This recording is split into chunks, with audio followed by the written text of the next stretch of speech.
Barangay Ginebra, Troy Rosario mga bro, may binulgar sa mga fans at Justin Brownlee request sa Barangay Ginebra.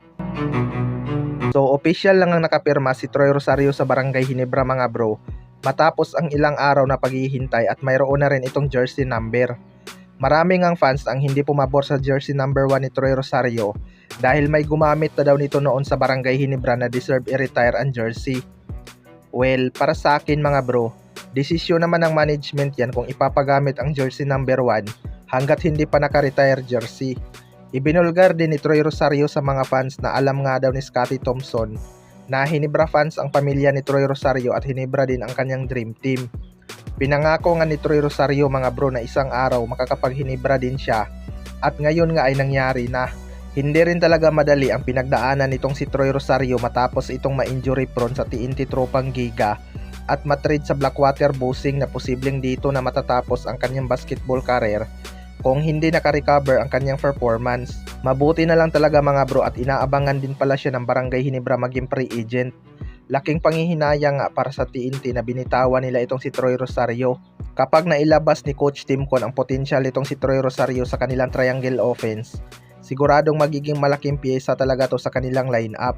Kaabang-abang din ang tandem nilang dalawa ni Scottie Thompson. Sa kabilang banda naman mga bro, Justin Brownlee request sa Barangay Ginebra. Ito nga si Justin Brownlee ang official import ng Barangay Ginebra ngayong Commissioner's Cup mga bro.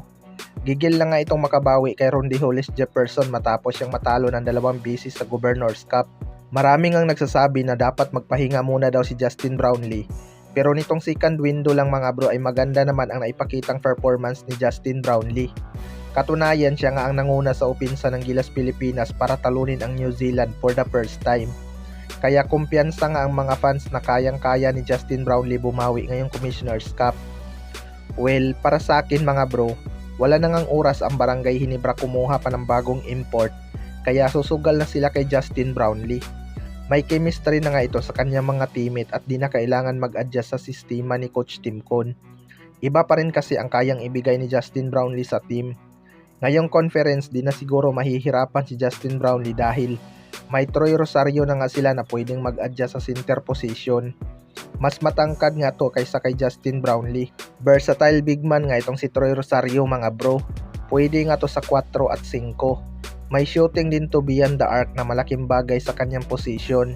Kaya malalaro na din ni Justin Brownlee kung saan siya komportable. Malakas nga ang Barangay Ginebra kapag nagdo-2 o 3 itong si Justin Brownlee. Kayo mga bro, ano masasabi nyo tungkol dito?